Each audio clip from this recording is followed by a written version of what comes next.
Okay.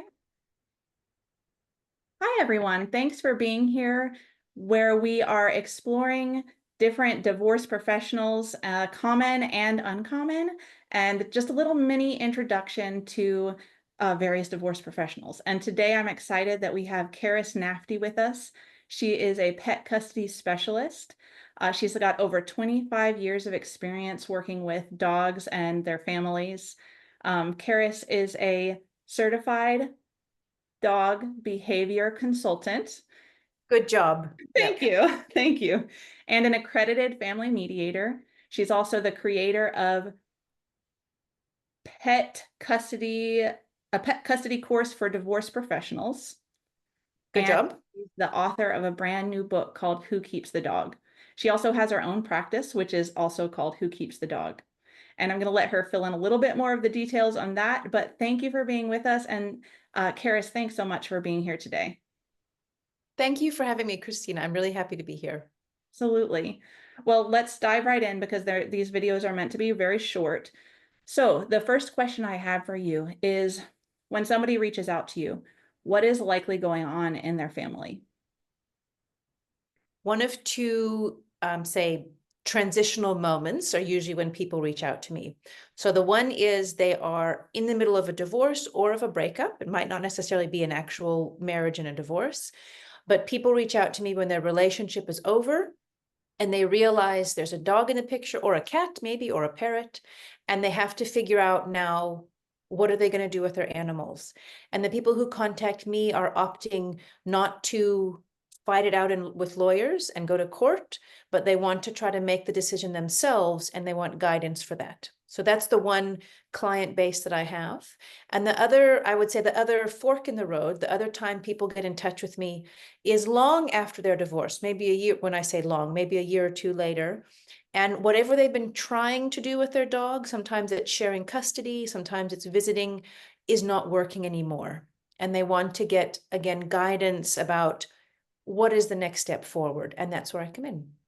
Oh my goodness, I absolutely love that. It's the gentler approach to these real life situations that many people find themselves in. So I love that. Thank you so much for sharing. The next question I have is, what is it like when what is the work like when you are working with a family? What do you do? What's that like?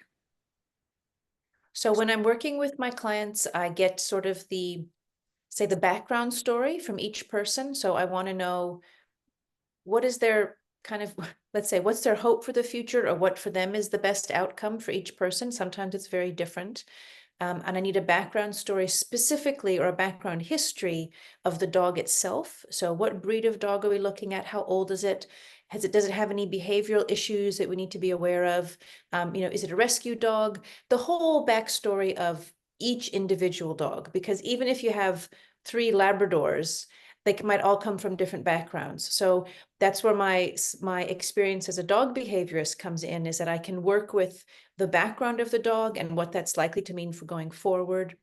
So I work with each person, and I also want to know their story. Where are they coming from? What does the dog represent to them? It's hard. It's a challenging job that I have, but it's really it's so helpful to people to have guidance at that very tricky time. So once I've had the conversations, first separately with each person, then we work together in sort of a traditional mediation setting where we all talk about what's possible, what are the compromises that can be made, and then we find a solution that works for everybody. Okay. Again, I absolutely love that. It's so intentional and it's so individual to the family members and the pets in the family. I just absolutely love it. Okay, so the next question is, when you're working with a family, what benefits will they likely see?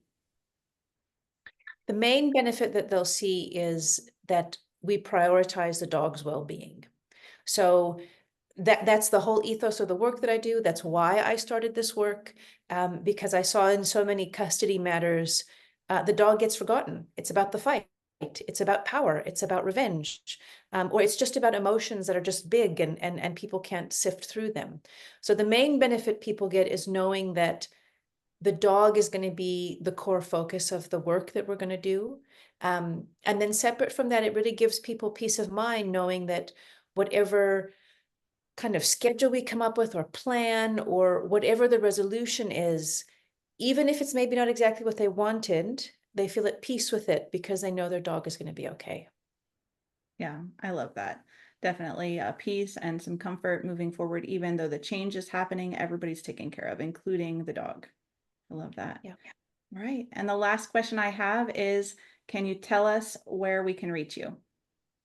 Definitely. So you can reach me on my website, which is whokeepsthedog.com. You can also purchase my book on the website. You can schedule a free appointment with me. So I offer any new clients a free half-an-hour chat. We can just talk about what's going on with you and how I can help and if I can help. And so that's where people can reach out, whokeepsthedog.com. Very nice. Thank you so much. Thanks again for being here. And thank you for all of you that are joining us. So happy that you can be here. All right. Bye-bye.